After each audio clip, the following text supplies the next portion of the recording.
संसद में नए कानून को लेकर चर्चा जारी है। दरअसल पेपर लीक से जुड़ा जो कानून विद्यमान है उसमें बदलाव किए जा रहे हैं।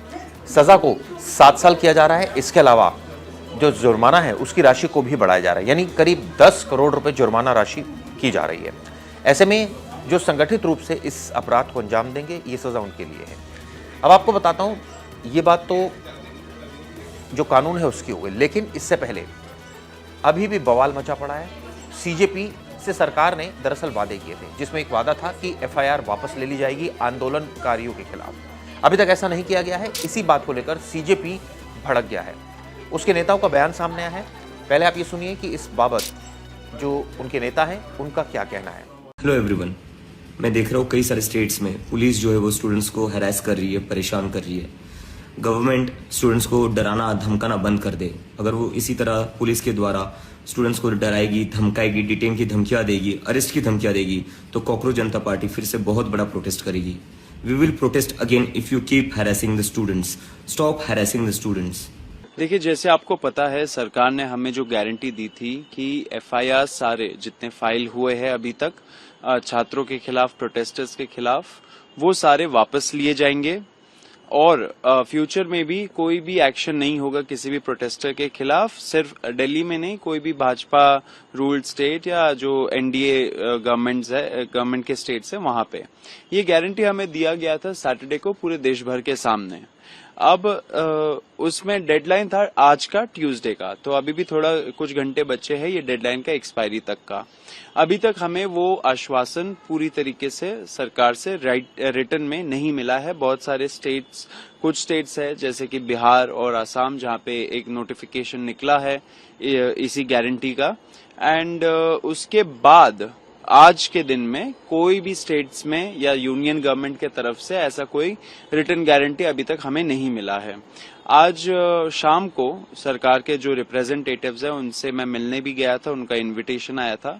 उसमें उन्होंने मुझे सुप्रीम कोर्ट का एक ऑर्डर दिखाया जिसमें जो डायरेक्शन नंबर 4 है उसमें लिखा हुआ है कि जो एफआईआर एग्जिस्टिंग है उसमें इन्वेस्टिगेशन फर्दर चल सकता है। अब मुझे ये नहीं पता कि मतलब कि अब सरकार ने बोला कि क्योंकि ये है रिटन ऑर्डर सुप्रीम कोर्ट का, इसके वजह से मैटर सब जुडिस हो गया है। मैंने बोला आप लोग गारंटी देंगे रिटन में या नहीं देंगे? अभी तक उनके तरफ से कोई जवाब नहीं आया है। तो मैं यही बताना चाह रहा हूं सरकार को कि आप बहुत बड़ा विश्वासघात करने जा रहे हो देश के युवाओं से।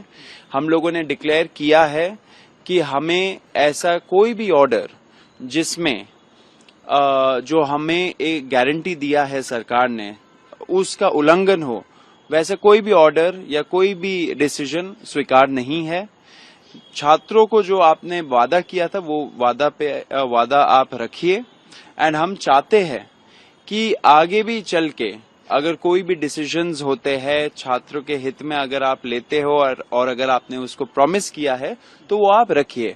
अगर आप नहीं रखते हो तो हम बता देना चाह रहे हैं कि हम लोग फिर से एक बहुत बड़ा प्रोटेस्ट का ऐलान करेंगे। दिल्ली में होगा, दूसरे स्टेट्स में भी होगा, एक तरीके से पूरा नेशन वाइड हम लोग फिर से प्रोटेस्ट करेंगे, क्योंकि जो छात्रों का हित है उस पे हम लोग काम करते रहेंगे। एंड जो जितने भी प्रोटेस्टर्स हैं जिनको टारगेट किया जा रहा है या फ्यूचर में जाके उनको टारगेट किया जाएगा, उनको हम लोग बचाएंगे, उनको हम लोग अकेला नहीं छोड़ेंगे। तो सरकार को मैं बता देना चाह रहा हूं कि आप ऐसा विश्वासघात मत करिए किसी भी युवा के साथ।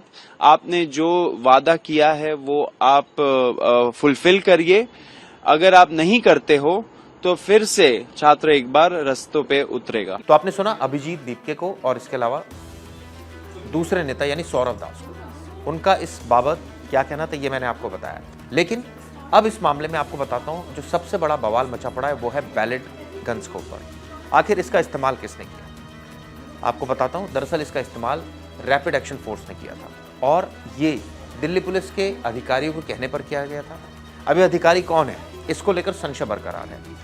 आपको बता दूं, जिस वक्त ये घटना हुई जंतर मंतर के आसपास तमाम जगहों पर 20 से 25 तारीख के बीच में हमने देखा किस तरह से बवाल मचा, और सबसे ज्यादा बवाल मचा सोमवार को यानी 20 तारीख को, जिसमें हमने देखा कि जगह जगह पर पुलिस के ऊपर पथराव हुआ, पुलिस ने लाठीचार्ज किया। रैपिड एक्शन फोर्स ने भी भीड़ को रोक तितर बितर करने के लिए तमाम बैलेट गन्स का इस्तेमाल किया और तमाम चीज़ें की। लेकिन अब इसको लेकर विवाद इसलिए खड़ा हो गया क्योंकि विपक्ष हमलावर हो गया। उसने साफ साफ कहा है कि आखिर आंदोलनकारियों के खिलाफ बैलेट गन का इस्तेमाल करने की क्या ज़रूरत थी, क्या वो आतंकवादी थे?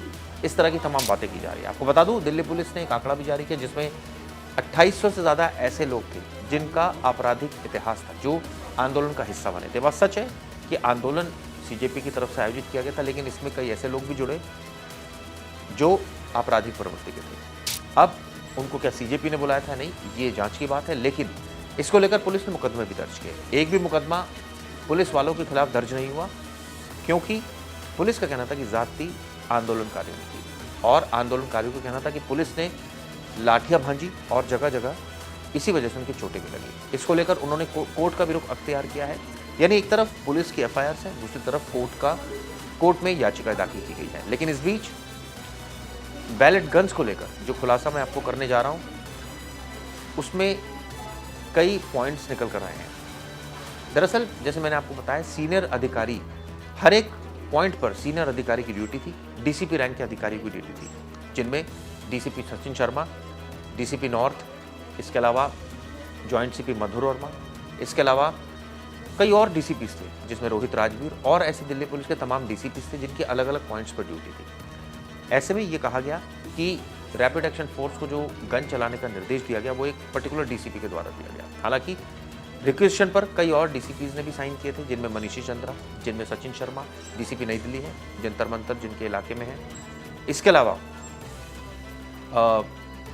कुछ और डीसीपीज भी हैं जिनका नाम सामने आ रहा है, जिन्होंने रिक्वेशन पर साइन किए थे। ऐसे में सवाल ये उठता है कि जब साइन उन्होंने किए तो फिर रैपिड एक्शन फोर्स ने एक पर्टिकुलर डीसीपी का नाम क्यों मेंशन किया? क्या इसकी जांच की जा रही है और ईमानदारी से जांच होगी, जिसमें दूध का दूध और पानी का पानी हो जाएगा। लेकिन इस बीच एक तरफ जहां पार्लियामेंट में डिस्कशन, दूसरी तरफ बैलेट गन्स को लेकर ज़बरदस्त हंगामा, तीसरी तरफ क्या ये एफआईआर वापस होंगी या नहीं, इसको लेकर भी हंगामा अभी तक मचा पड़ा है। सीजेपी इसको लेकर हंगामा क्रिएट कर रहा है। उसका कहना है कि सरकार ने वादा किया था कि वो मुकदमे वापस लेगी, लेकिन अभी तक ऐसा नहीं किया गया। इस बीच सुप्रीम कोर्ट का भी रुख हमने देखा, जब याचिकाएं कई दाखिल हुई थी जिसमें सुप्रीम कोर्ट ने साफ साफ कहा कि जिन लोगों का, आंदोलनकारियों का आपराधिक इतिहास नहीं है, 18 साल से कम उम्र है, उनके मुकदमे वापस लिए जाएं, उनको तुरंत छोड़ा जाए। यानी कई सारे डेवलपमेंट एक साथ हो रहे हैं। लेकिन सबसे बड़ी मांग जो सीजेपी की है वो ये है कि मुकदमे वापस लिए जाएं। इसको लेकर अभी सरकार की तरफ से कोई लिखित आश्वासन नहीं दिया गया है। इस बीच बैलेट गन्स को लेकर भी कई सवाल खड़े हुए हैं।